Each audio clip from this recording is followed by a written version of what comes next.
Cuando se lee a Juan Montalvo, el lector va entrando en esa seducción que ejerce el poder de la palabra.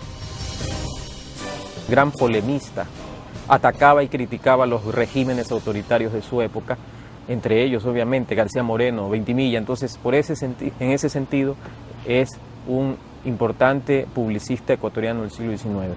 Entonces yo creo que Montalvo, insisto, sus lecciones al pueblo, ¿no? Son una serie de textos, folletos, con una visión más bien periodística. Montalvo escribió estos folletos con un lenguaje periodístico, es decir, desde ahí ya captemos el significado, es decir, llegar. La bella forma y el discurrir dinámico, sorpresivo, emocionante, tan triste como iracundo. Que señala con el dedo a quienes de una u otra manera intentan coartar esa libertad de los ciudadanos. Y en esa permanencia es que Montalvo se ancló. Y en eso luchó contra García Moreno, a quien, como parte de la ética y de la lucidez de Montalvo le reconoció la grandeza a ese gran hombre, a ese gran tirano. Burlón, tierno, es intenso y hermoso, atrapa, invade, impulsa, induce. Montalvo fue un verdadero guerrero del liberalismo y básicamente movilizó la conciencia ideológica de su tiempo.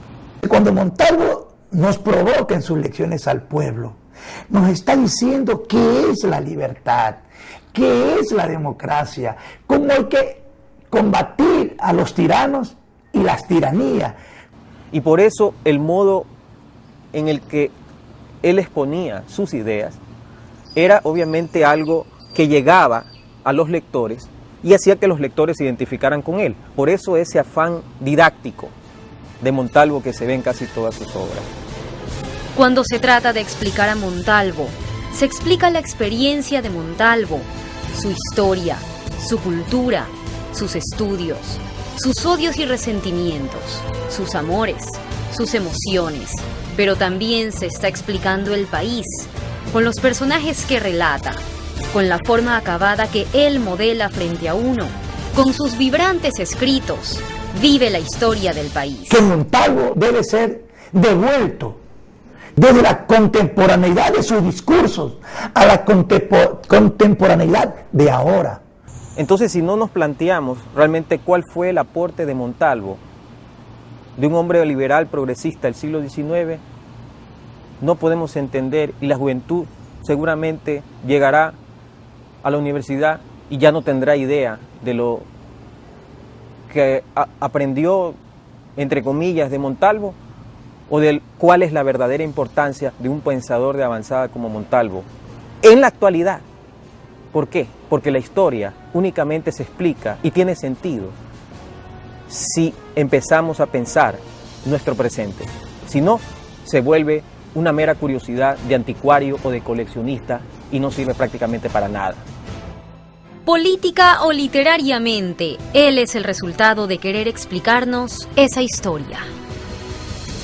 La ciencia de los pueblos consiste en conocer sus derechos y cumplir sus deberes. El que no cumple sus deberes es pueblo corrompido. El que no conoce sus derechos, esclavo. Y el que no conoce sus derechos ni practica sus deberes, es bárbaro. Pueblo, huye de la corrupción, la esclavitud y la barbarie, porque la barbarie, la esclavitud y la corrupción son la desgracia de los pueblos.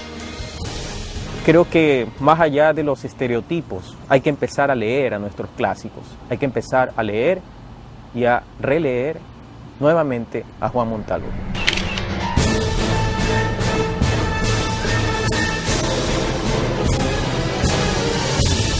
El recuerdo de Montalvo es esa condición de demócrata y libre contra lo que se oponía a ello, luchó, la venció y cambió la historia del Ecuador.